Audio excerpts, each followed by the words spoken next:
ശ്രീ ഗുരുവായൂരപ്പ ശരണം. എല്ലാ സജ്ജനങ്ങൾക്കും സാദര നമസ്കാരം. ശ്രീമന്നാരായണീയം ദശകം 2 ശ്ലോകം 6 ആണ് നമ്മൾ ഇന്ന് പാരായണം ചെയ്യുന്നത്.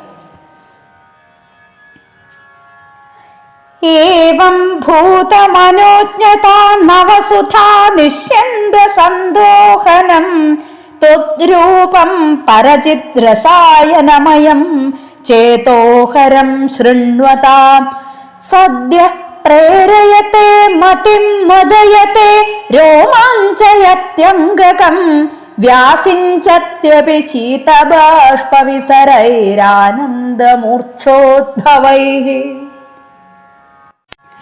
നവസുധയുടെ ഒഴുക്കിനെ സന്തോഹനം ചെയ്യുന്നതും പരചിത് രസായനമയവും ചേതോഹരവുമാണ് ഭഗവാന്റെ രൂപം. ആ വർണ്ണന കേൾക്കുന്നവരുടെ ബുദ്ധിയെ ഉടൻ തന്നെ പ്രേരിപ്പിക്കുകയും മതിപ്പിക്കുകയും ചെയ്യുന്നു. കൂടാതെ അംഗങ്ങളെ രോമാഞ്ചം കൊള്ളിച്ച് ആ ആനന്ദമൂർച്ഛയിൽ നിന്നുണ്ടാകുന്ന ശീതബാഷ്പകണങ്ങളാൽ നനയ്ക്കുകയും ചെയ്യുന്നു. ഏവം എന്ന് പറഞ്ഞാൽ ഇപ്രകാരം, ഭൂതമനോജ്ഞത നവസുധ നിഷ്യന്ത സന്തോഹനം, ഇപ്രകാരമുള്ള നവസുധയുടെ, നവസുധ സുധ എന്ന് പറഞ്ഞാൽ അമൃത്, ആ അമൃത് ആകുന്ന ഒഴുക്കിനെ, അമൃതിന്റെ ഒഴുക്കിനെ ദോഹനം ചെയ്യുക എന്ന് പറഞ്ഞാൽ പാൽ കറക്കുക. പരജിത് രസായനമയം, ശ്രേഷ്ഠമായിട്ടുള്ള ബ്രഹ്മാനന്ദ സ്വരൂപമായത്. ചേതോഹരം, ചേതസ മനസ്സ്, മനസ്സിനെ ഹരിക്കുന്നത് ആയ ത്വത് രൂപം, നിന്തിരുവടിയുടെ രൂപം. ശൃണ്വതാം, കേൾക്കുന്നവർക്ക്. മതിം എന്ന് പറഞ്ഞാൽ ബുദ്ധിയെ. സദ്യ എന്ന് പറഞ്ഞാൽ ഉടൻ തന്നെ, എത്രയും പെട്ടെന്ന്. പ്രേരയത്തെ, പ്രേരിപ്പിക്കുന്നു. മദയത്തെ, മതിപ്പിക്കുക. അംഗകം എന്ന് പറഞ്ഞാൽ അംഗത്തെ, ശരീരത്തിന്റെ എല്ലാ അംഗങ്ങളെയും. രോമാഞ്ചയതി, രോമാഞ്ചം കൊള്ളിക്കുന്നു. ആനന്ദമൂർച്ഛോദ്ഭവൈഃ, ആനന്ദമൂർച്ഛയിൽ നിന്നുണ്ടാകുന്നവയായ ബാഹ്യസ്ഫുരണങ്ങൾ എന്തൊക്കെയാണ്? ശീത ബാഷ്പവിസരൈഃ, ശീതം എന്ന് പറഞ്ഞാൽ തണുത്തത്, തണുത്ത കണ്ണുനീർത്തുള്ളികളാൽ. വ്യാസിഞ്ചതി അപി, വ്യാസിഞ്ചതി നനയ്ക്കുക, അങ്ങനെ നനയ്ക്കപ്പെടുകയും ചെയ്യുന്നു.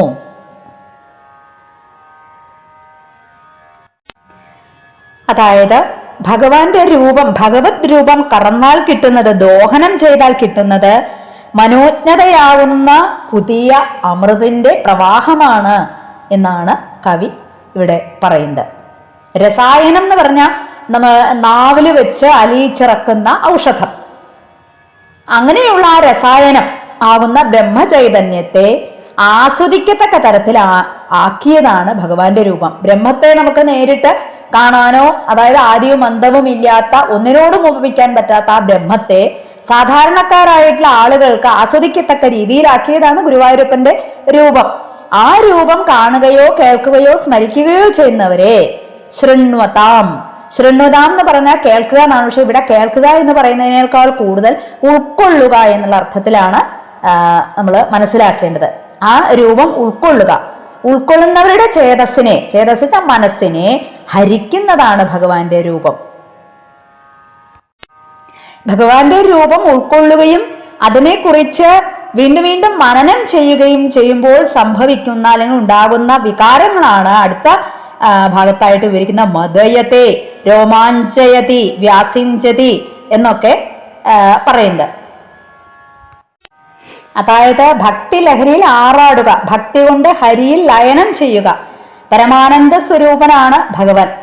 അപ്പൊ അതുകൊണ്ട് തന്നെ ചേതോഹരം ശൃണ്വതാം എന്ന് പറയുമ്പോൾ അകത്തും പുറത്തും ഭഗവാൻ എൻ്റെ കൂടെ നിൽക്കുന്നുണ്ട് എന്നുള്ള ആ ഒരു തിരിച്ചറിവ്. പിന്നെ എന്തിനാണ് ഞാൻ വിഷമിക്കുന്നത് എന്നാണ് ഭട്ടതിരിപ്പാട് ചോദിക്കുന്നത്. സദ്യ പ്രേരയത്തെ, എത്രയും പെട്ടെന്ന് ഓരോ അംഗത്തിലും രോമാഞ്ചമുണ്ടാകുന്നു. ശീതബാഷ്പം, അതായത് ആനന്ദ ബാഷ്പത്തിൽ ആറാടുകയാണ് ചെയ്യുന്നത്. ആ ശരീരത്തിന്റെ പലതരത്തിലുള്ള പ്രകടനങ്ങൾ അതായത് നമ്മുടെ ദുഃഖത്തിൽ നിന്ന് വരുന്നത് ഉഷ്ണബാഷ്പാണ്. ശീതബാഷ്പത്തിന് ഒരിക്കലും ഉപ്പുരസം ഉണ്ടാവില്ല. പലരും കഴിഞ്ഞു പോയ കഷ്ടകാലത്തെ കുറിച്ചൊക്കെ ഓർത്ത് ഇങ്ങനെ കരയുന്നവരുണ്ട്. അത് ഉഷ്ണബാഷ്പം ആണ്. നേരെ മറിച്ച് ഭഗവാനോടുള്ള നിഷ്കാമ ഭക്തി, അതായത് ഒന്നിനും വേണ്ടിയല്ല, ഭഗവാനെ മാത്രം വേണമെന്ന് കരുതി ആ ഭഗവാനിൽ ഏകാഗ്രമായ മനസ്സോടുകൂടി ഭജിക്കുന്നവർക്ക്, നിഷ്കാമ ഭക്തി, ആ ഭക്തിയോടുകൂടി ഭജിക്കുന്നവർക്കാണ് തീർച്ചയായിട്ടും ശീതബാഷ്പം, തണുത്ത കണ്ണുനീരോടു കൂടിയുള്ള കണ്ണുനീർ തുള്ളികളുടെ പ്രസരം കൊണ്ട് ശരീരം നനയ്ക്കപ്പെടുന്നത് ആനന്ദ കണ്ണീരാണ്. ദുഃഖമുണ്ടാകുമ്പോൾ ഉഷ്ണബാഷ്പമാണ് ഉണ്ടാവുന്നതെങ്കിൽ, ആനന്ദമുണ്ടാകുമ്പോൾ ഭഗവാന്റെ സ്വരൂപം മനസ്സിലുറപ്പിച്ച് ധ്യാനിച്ച് മനനം ചെയ്തുകൊണ്ടിരിക്കുമ്പോൾ ശീതബാഷ്പം കൊണ്ട് ശരീരം നനയ്ക്കുന്നു എന്നാണ് പറയുന്നത്. നമ്മുടെ മനസ്സ് ഒരേ സമയത്ത് അനവധി കാര്യങ്ങൾ ചെയ്തുകൊണ്ടിരിക്കും. അതായത് മനസ്സിനെ ബാധിക്കുന്ന ഒരു ഭാവം, അതാണ് മദം എന്ന് പറയുന്നത്. മനുഷ്യ മനസ്സ് എപ്പോഴും ബഹുമുഖമായിട്ട് പലതരത്തിലുള്ള കാര്യങ്ങളെ കുറിച്ച് ചിന്തിച്ച് പ്രവർത്തിക്കാൻ തയ്യാറെടുക്കും. പക്ഷെ ആ മനസ്സ് സ്വീകരിക്കുന്ന അറിവിനെ ബുദ്ധി വേണ്ട വിധം അപഗ്രഥിച്ച് പ്രവർത്തനത്തിന് വേണ്ട നിർദ്ദേശങ്ങൾ അവയവങ്ങൾക്ക് നൽകിക്കൊണ്ടേയിരിക്കും. അപ്പോൾ സാധാരണ ഇപ്പോൾ ലഹരി പദാർത്ഥങ്ങളൊക്കെ ഉപയോഗിക്കുന്ന ആളുകളാണെങ്കിൽ അവർക്ക് അവരുടെ ബുദ്ധി മന്ദീഭവിപ്പിക്കുകയാണ് ചെയ്യുന്നത്. പക്ഷെ ഇവിടെ ഭഗവാനെ സ്മരിച്ച് ആ ചിന്തയോടുകൂടി ആ ഭഗവത് സ്വരൂപത്തിൽ മനസ്സ് ലയിക്കുകയാണെങ്കിൽ തീർച്ചയായിട്ടും ആ ബുദ്ധി അങ്ങനെയുള്ളവരുടെ ബുദ്ധി മന്ദീഭവിക്കുകയല്ല ചെയ്യുന്നത്, അവർക്ക് ഏകാഗ്രതയാണ് ലഭിക്കുന്നത്.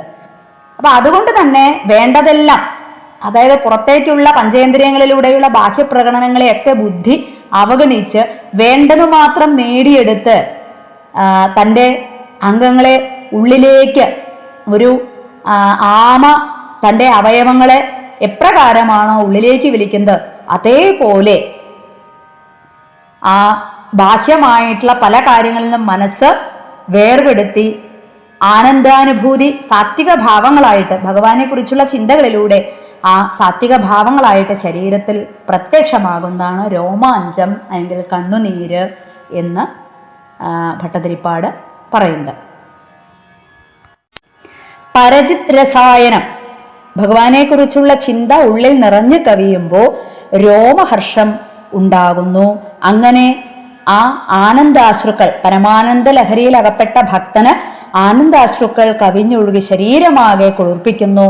സാധാരണ കണ്ണുനീരിന് ഇളം ചൂടാണെങ്കിൽ ഈ ആനന്ദബാഷ്പം കുളിർമയുള്ളതാണ് എന്നാണ് പറയുന്നത്. ഇത് വെറും ക്ഷണികമായിട്ടുള്ള ഒരു അനുഭൂതിയല്ല. ഭഗവാന്റെ രൂപത്തിൽ മനസ്സ് ഉറച്ചിരിക്കുന്നിടത്തോളം കാലം ഭക്തന് ഈ അനുഭവം തുടർന്നുകൊണ്ടേയിരിക്കും.